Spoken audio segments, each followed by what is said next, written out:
নমস্কার। জয় মাতারা, জয় মা কামাখ্যা, জয় মহাকাল। বাঁচতে ইচ্ছা করছে না, মনে হচ্ছে যেন এক্ষুনি মরে যায়, হয় বিষ খেয়ে, নয় গলায় দড়ি দিয়ে, আর নয় রেলে কেটে, নয় জলে ডুবে। যে কোনো উপায় আপনার মরতে ইচ্ছে করছে, যে জীবনটা থেকে আমি যেন মুক্তি পেলে ভালো হয়। এই চিন্তা ভাবনা, জীবন জ্বালা আপনার মনের মধ্যে জ্বালা এসে গেছে। জীবন জ্বালা থেকে কি করে মুক্তি পাবেন? এই মুক্তি পেতে গেলে আমার পুরো অনুষ্ঠানটা আপনি শেষ পর্যন্ত দেখুন। জীবন জ্বালা থেকে মুক্তি পেতে পুরো অনুষ্ঠানটা যদি আপনি একবার দেখেন, তাহলে আপনি জীবন জ্বালা থেকে মুক্তি পাবেন। তাতে আপনার মরার চিন্তা আর আসবে না। আপনি দেখতে থাকুন আমার জীবন জ্বালার এই মুক্তি অনুষ্ঠানটা।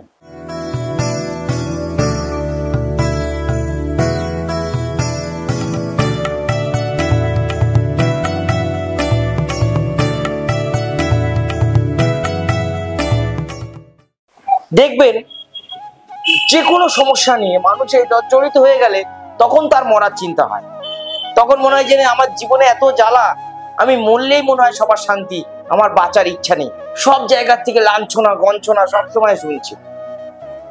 কিন্তু এই যে জীবন জ্বালাটা যেখান থেকে শুরু হচ্ছে, সেই জায়গাটা থেকে আপনার খুঁজে বার করতে হবে। এরকম ছোট্ট একটা আমি গল্প বলি। আমার কাছে একজন মা আর বাবা এসেছিলেন, একটু বয়স্ক, 40, 45, 50 বছরের বয়সে এরকম স্বামী স্ত্রী এসেছিলেন। তাদের ছেলেমেয়েরা দেখে না বলে তারা এমন দুজনে জীবনে মানে জর্জরিত হয়ে গেছে। আমার কাছে এসছে, ভিজিট করে ঢোকার পর বলছে, বাবা আমার মরা ছাড়া কোনো উপায় নেই। হাত এরকম করছে, বাবা আমি মরে গেলে বাঁচি, মরে আর বাঁচবো না বাবা, বাঁচবো না, আমার শেষ, জীবন শেষ, আমাকে শেষ শেষ, আমি মরতে চাই বাবা, আমাকে কিছু করে দিন, আমি যেন মরে যাই। এরকম। তাহলে বুঝতে পারছেন মানে জীবন জ্বালাটা কত জ্বালা। ছেলে মেয়ে ভালোবাসা পাচ্ছে না, তাদের থেকে লাঞ্ছনা গঞ্ছনা। এই জীবন জ্বালা থেকে কি করে মুক্তি পাবে?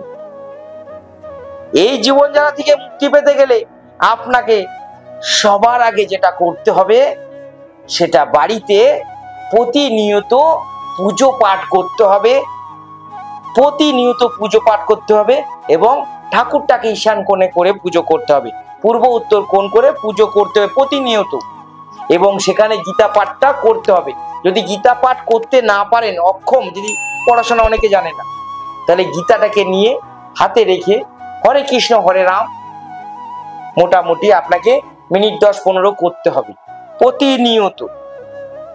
এবং এই যে জীবন জ্বালা থেকে আপনি মুক্তি পেতে গেলে আপনাকে যেটা করতে হবে, একদম করতে হবে, যেটা একদম করতে মানে করতেই হবে, যে আমার ছেলে মেয়ে আমাকে কেন ভালোবাসবে না, বাঁচতে বাধ্য। আপনারা প্রত্যেকে মানে যার জন্য আপনার জীবন জ্বালা, সংসারে তো কারোর জন্য তো আপনার জীবনে জ্বালা, সে স্বামী হোক, স্ত্রী হোক, মা হোক, বাবা হোক, ভাই হোক, বোন হোক, বা ছেলে মেয়ে হোক, সন্তানাদি হোক, প্রত্যেকে কাউকে না কাউকে নিয়ে জ্বালা। অন্য কিছু নিয়ে কিন্তু জ্বালা নেই। বা আপনি কাউকে ভালোবাসেন, সে তাকে পাচ্ছে না, সেটা নিয়ে জ্বালা। তাহলে যেটা বললাম, এবং যেমন যেটা বললাম উদাহরণ দিলাম বা আপনাদেরকে করতে বললাম, তেমনি যার লাইফে এই জীবন জ্বালা থেকে মুক্তি পেতে চাইছেন, সবার প্রথম যেটা বললাম করতে হবে, হরে কৃষ্ণ হরে রাম পুজো করতে হবে, প্রত্যেকদিন শ্রীকৃষ্ণের পুজো করতে হবে এবং ঈশান করে ঠাকুরকে পুজো করতে হবে। যদি বাড়িতে ঠাকুর না থাকে, তাহলে কি করবেন, প্রত্যেকদিন একটা সময় করে যে কোনো মন্দিরে গিয়ে আপনার মনস্কামনা জানাবেন। দুপুরে চোখের জল ফেললে ফেলতে পারেন। যদি নাও আসে চোখের জল, তাহলে আপনি হাতে তুলসী পাতা নিয়ে সেখানে বসবেন। আপনার জীবন জ্বালা আস্তে আস্তে আস্তে আস্তে মিটে যাবে। আপনার মরার চিন্তা ভাবনা আপনার মনে আর আসবে না।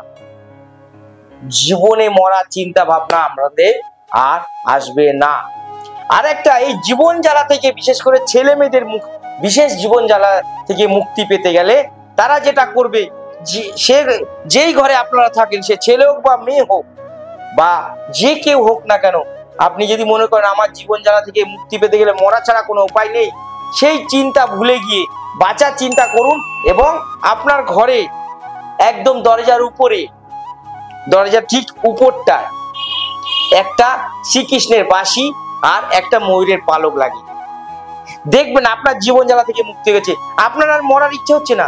আপনি নিজেই বলবেন, এ কি, এটা তো মিরাক্কেল। দীপক শাস্ত্রী মহাশয় কি বলে দিলেন, আমি এখন তো মরতে গেছিলাম, আমি এখন তো ভাবছি যে আমি মরলে কি ভুল হতো আমার। দেখছেন কি আপনি যেই জ্বালাতেই মরতে গেছিলেন সেটাই আপনার সাপে বর হয়েছে, মানে সে তারাই আপনাকে যত্ন করছে, বা যের জন্য আপনার সমস্যাটা জীবন জ্বালা ছিল সেখান থেকে আপনার মুক্তি হয়েছে, এবং প্রত্যেকে আপনাকে ভালোবাসছে এবং আপনাকে সম্মান করছে।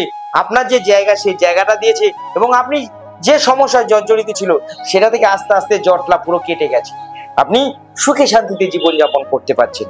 শ্রীকৃষ্ণের একটা সামান্য বাঁশিটা রাখার সময় যেটা বলতে হবে, হরে কৃষ্ণ হরে রাম রাম রাম হরে হরে 11 বার। এবং বাঁশিটার মধ্যে যদি কোনো লাল কালি দিয়ে বা নীল কালি দিয়ে, নীল কালি হলে ভালো হয়, নীল কালি দিয়ে যদি লিখতে পারেন হরে কৃষ্ণ হরে রাম রাম রাম হরে হরে, বাঁশিটাকে দেবেন, তার উপরে বা নিচে একটা ময়ূরের পালক দেবেন।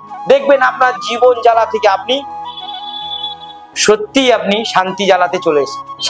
শান্তি আছে, জীবন জ্বালা নেই, মনের মধ্যে জ্বালা নেই, শুধু শান্তি শান্তি শান্তি।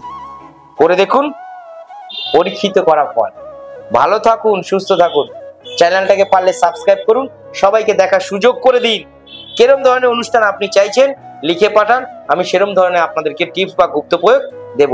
আপনাদের জন্য আমি অবশ্যই আছি, থাকবো। সবাই ভালো থাকুন। নমস্কার, জয় মহাকাল।